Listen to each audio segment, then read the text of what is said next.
Hi, everyone. I'm Dr. Z. I'm a clinical psychologist specializing in transgender care. Welcome to my channel. Lately, a number of you have been asking me in the comment section whether gender dysphoria fluctuates, and if it does, what tends to cause fluctuation. So I wanted to make a video on this topic. Dysphoria undoubtedly does fluctuate, and the degree to which it fluctuates will differ depending on individual. For some people, it may fluctuate in very extreme ways, meaning sometimes there could be a time when you're feeling pretty much no dysphoria. Let's say you waking up and you feel like you got it, you can go on about your day, and then suddenly it can be a severe feeling and experience of dysphoria. So it can really fluctuate all over spectrum, from mild to severe.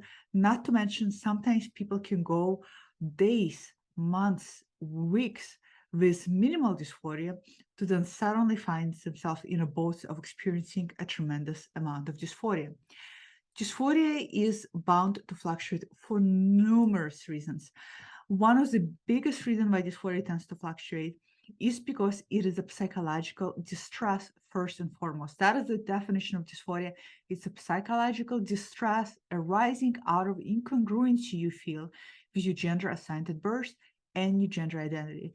And as such, that psychological distress is also going to be in relationship to other external sources, and those external sources within your environment are going to potentially exasperate this psychological distress. Think about depression as a psychological distress. For example, let's say an individual is experiencing depression and they're struggling and they feel like they just got a handle on it, and suddenly something happens in their life. Let's say they get in a car accident, or let's say their pet gets sick. That external event that is big and significant is going to undoubtedly exasperate their depression. And they're suddenly going to find themselves in a boat of depressive milieu, if you will. This is the same thing with gender dysphoria. Outside circumstances will exasperate dysphoria, and that will additionally cause the feelings of fluctuating on and off. Right now, currently, one of the biggest things that exasperates dysphoria for a lot of you is what's happening right now in politics in regard to trying to regulate, ban, and control gender affirming care. When you live in a world where you are constantly bombarded by news that is so directly related to your safety, to your livelihood, directly related to you actually being able to get access to some basic elements of gender affirming care, such as access to hormones, when you're constantly bombarded by the possibility that that is going to be taken away from you, that is going to exasperate dysphoria for sure. And for a lot of you, it definitely will. Other things in your environment, when you go out there and you face any kind of societal stigma, any kind of societal hatred, acts of verbal violence, abuse, misgendering that is happening on purpose. I'm not talking about misgendering that happens accidentally. There are a lot of instances when people, they don't mean you harm, they genuinely make mistakes. But when people are purposefully go out of way to misgender you, all of those things again are going to exasperate and increase the fluctuations of gender dysphoria.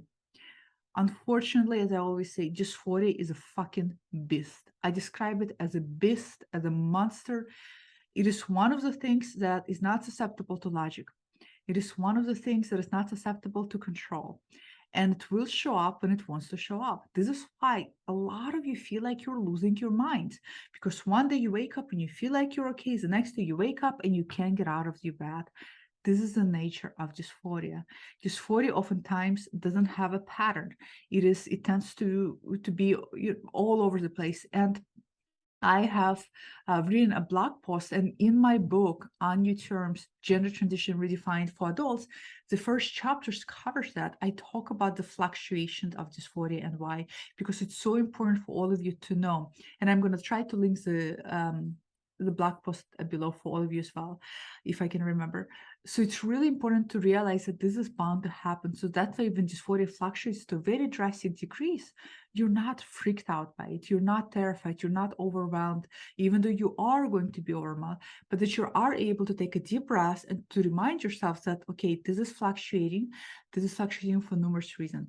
Apart from external events and circumstances causing a fluctuation of dysphoria, other things that are going to fluctuate dysphoria is also going to be a coping mechanism. How are you coping with taking care of dysphoria? The more, I would say, well-rounded, healthier mechanisms that you have employed, the better off you're going to be. What do I mean by healthier, well-rounded coping mechanism? If you exercise in order to get yourself out of your mind of thinking or feeling dysphoria, that is a healthier mechanism than, for example, trying to avoid how you feel by drugs or alcohol. Things like that are going to be healthier if you are journaling, if you are engaging in therapy, if you are doing some kind of form of mindfulness exercise for you grounding and connecting to yourself. These are all healthy coping.